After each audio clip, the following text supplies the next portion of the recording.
Alabama is already 6 fall camp practices in, and we are finally starting to get an idea of where this secondary stands. Who's going to end up starting, who's going to be the rotational pieces, which freshmen are going to play. We're starting to figure it out, and today we're going to talk about all of it. Let's get started. What is up, everybody? Clint Lamb with A to Z Sports and Cover Crimson. So Alabama's secondary is expected to be one of the strengths. There's no doubt about it. And from a starting standpoint, we already kind of have an idea of which players we're going to be starting. Obviously, you have Domani Jackson returning from last year. You have Zabien Brown. Both of those two players started every game for Alabama in 2024. You also got Keon Sabb, who's going to be coming off of an injury. You have Bray Hubbard, who replaced him in the starting lineup once he went down with that injury last season. They're probably going to be your 2 starting safeties with Malachi Moore moving on to the NFL. And then you've also got DaShawn Jones, who started off as a perimeter cornerback last year, but ended up kicking inside some. Obviously Devontae Smith was the starter, but DaShawn Jones ended up being a contributor on the inside. He was a contributor on the outside and even started the bowl game at Husky for Alabama. So he's going to be back. He's probably going to be that 5th starter. But what does things look like from there? That is the most important part when it comes to this secondary. And why is that important? Because we know injuries happen, whether they're short-term or long-term, temporary. It does not matter. We know that Alabama, really every secondary for the most part, you're going to have at least a couple of players who go down, and you got to be able to have depth to step up, have effective play if you want to compete for a college football playoff spot. So what does Alabama's depth look like? Well, obviously, there are multiple newcomers who are going to be a part of that equation. Whether you're talking about Cam Calhoun, the transfer from Utah, whether you talk about 5-star freshman Dejon Lee, whether you talk about a top 100 freshman in Ivan Taylor, a lot of good quality players who are backing up some of those starters.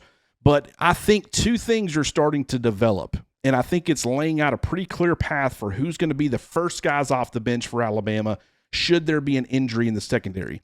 And the first is obviously Zay Mincy. This is a former 5-star cornerback coming out of high school. And one of the things that I've said is I loved him as a boundary cornerback prospect, just with the length, the athleticism, the physicality. He fit that type of mold.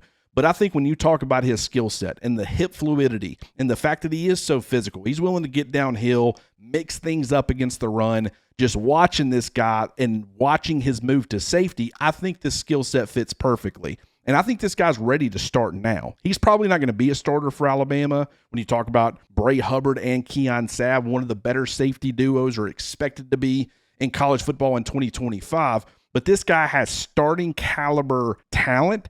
And with his experience last year, obviously a lot of that came at corner before he made the move to safety. But he did end up starting the bowl game against Michigan due to Malachi Moore having to miss it with an injury, Keon Sabb being out. So he's got some starting experience. It's limited, but this guy has the type of skill set that is going to make an impact in Kane Wommack's defense. I think he's got great ball skills. I think he's got good range.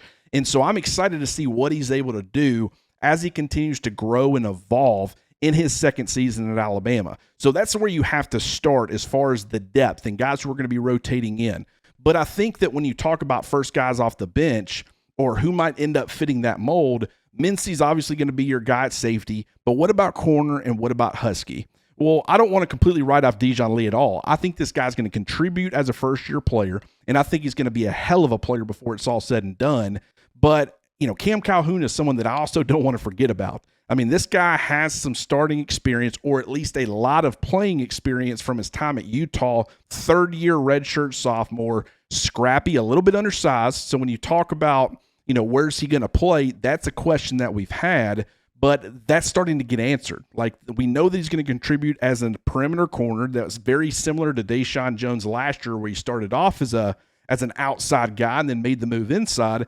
But with Cam Calhoun, does he have that same ability to kick inside? Well, if the early indications of fall camp are anything to take note of, then the answer to that question is yes, because he has not only seen snaps on the outside, but he's also seen snaps on the inside.